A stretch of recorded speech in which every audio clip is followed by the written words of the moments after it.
أعوذ بالله من الشيطان الرجيم بسم الله الرحمن الرحیم۔ حرف وہ کلمہ ہے جس کے معنی دوسرے کلمہ کے ملائے بغیر معلوم نہ ہوں، جیسے من اور فی۔ یہ بھی شاید پڑھا چکی ہوں مگر دیکھ لیں ایک مرتبہ اور۔ حرف یعنی کہ ایسی چیز کہ وہ اگر جملے کے اندر نہ ہو تو جملہ پورا نہ ہو، اور وہ تنہا ہو تو اس کا کوئی معنی ہی نہیں۔ جیسے کہ اگر آپ کہہ دیں گی سے، آپ کہیں گی میں، نے، تو اس کا کوئی مطلب نہیں نکلتا۔ لیکن اگر جملے کے اندر اس کی ضرورت ہے اور آپ نے نہیں کہا، آپ کو کہنا تھا کہ میں نے لکھا اور آپ کہیں گی میں لکھا، تو اس کا مطلب ہی نہیں بنتا ہے۔ تو حرف بہت ضروری چیز ہے۔ جب تک ان حرفوں کے ساتھ کوئی اسم یا فعل نہ ملے گا، ان سے مستقل معنی حاصل نہ ہوگا۔ جیسے خرج زید من الداری۔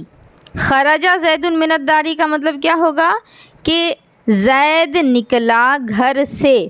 اب یہاں سے من اگر ہٹا دیں گے تو کیا معنی ہوگا؟ زید نکلا گھر، تو یہ تو مکمل معنی نہیں ہو رہا ہے۔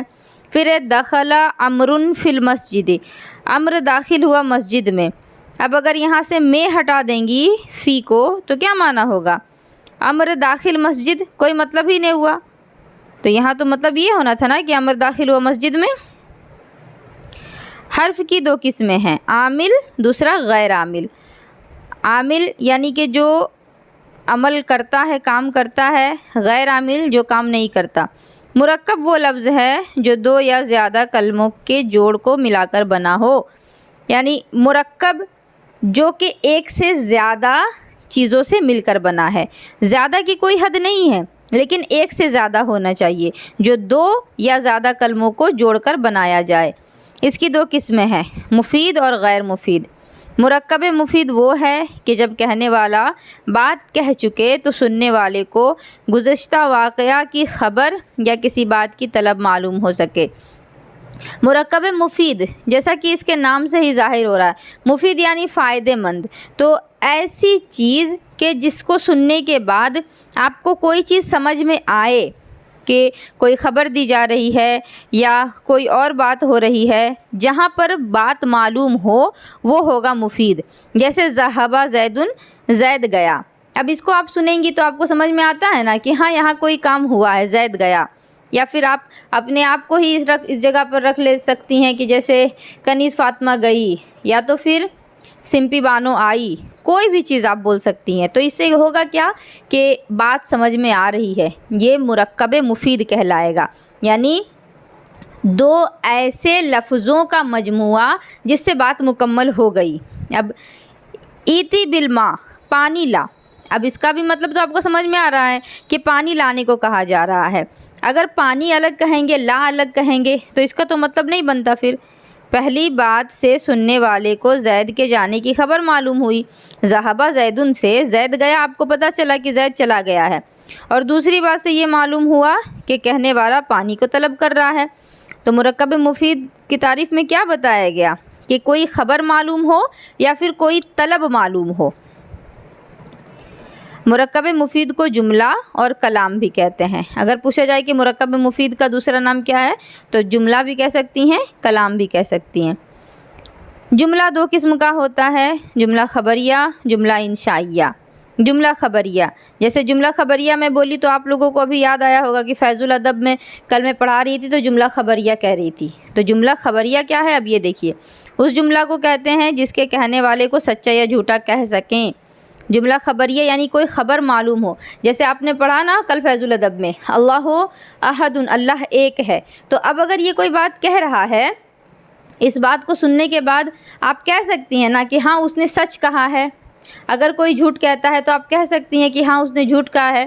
تو جہاں کوئی خبر معلوم ہوگی تو وہاں یہ بھی ساتھ ہی ساتھ پتہ چلے گا کہ کہنے والا سچا ہے یا جھوٹا ہے، تو اسی کو جملہ خبریہ کہیں گے۔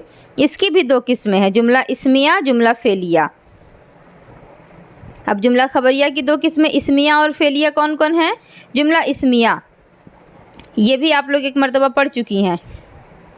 اس جملہ کو کہتے ہیں جس کا پہلا حصہ اسم ہو۔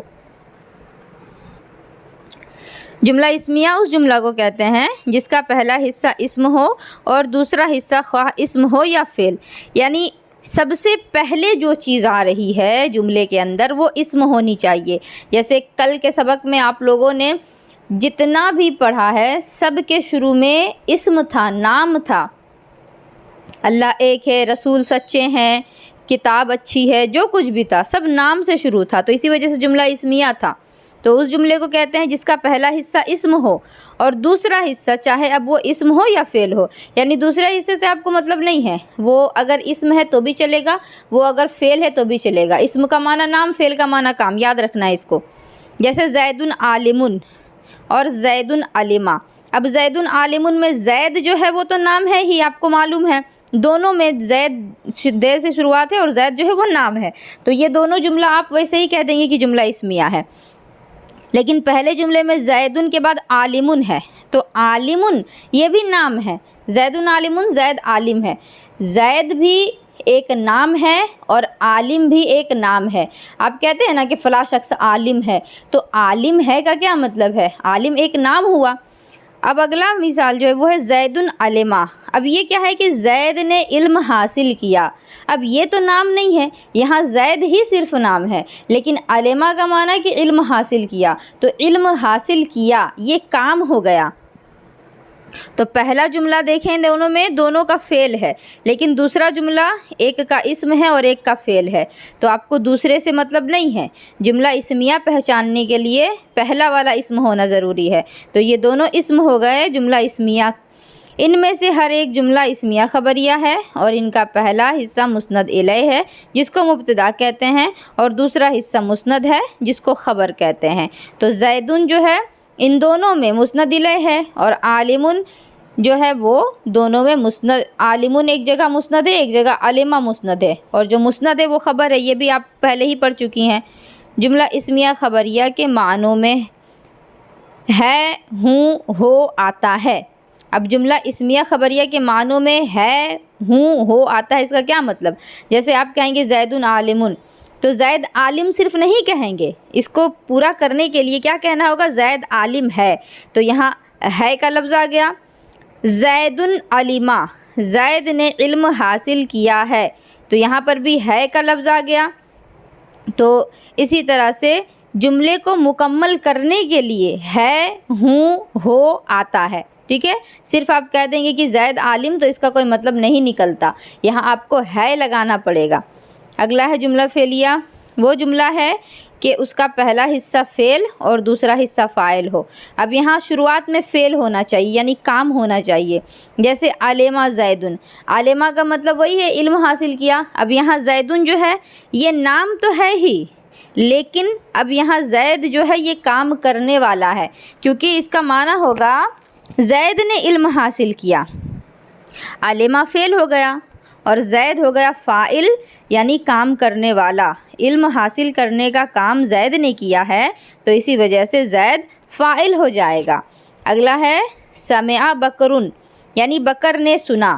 اب یہاں پر بھی سمع تو فعل ہے کیونکہ یہ کام ہے، سننا تو کام ہے نا، لیکن سننا کام ہے تو سننے والا ہوگا تبھی تو سنے گا، تو سننے والا کون ہے؟ بکر ہے، تو جو سننے والا ہے وہ کام کرنے والا ہے، اور جو کام کرنے والا ہے وہ فاعل ہے۔ ان میں سے ہر ایک جملہ فعلیہ ہے، اور پہلا حصہ مسند الیہ ہے جس کو فعل کہتے ہیں، دوسرا حصہ مسند الیہ، پہلا حصہ مسند ہے جس کو فعل کہتے ہیں، دوسرا حصہ مسند الیہ ہے جس کو فاعل کہتے ہیں۔ جملہ فعلیہ میں اس کے الٹا تھا، اور اس میں ان کا جو ہے وہ الٹا ہے، جیسے کہ اس میں تھا کہ پہلا حصہ مسند الیہ تھا اور یہاں پہلا حصہ مسند ہے، اور جو مسند ہے وہ فعل ہوگا اور دوسرا حصہ مسند الیہ ہے اور جو مسند الیہ ہے وہ فاعل ہوگا۔ مسند اور مسند الیہ آپ لوگ پہلے ہی پڑھ چکی ہیں۔ آج کے سبق میں اتنا ہی رہنے دیتی ہوں، اچھے سے یاد کریں، محنت سے پڑھیں، اللہ آپ سبھی کے لیے آسانیاں فراہم کرے۔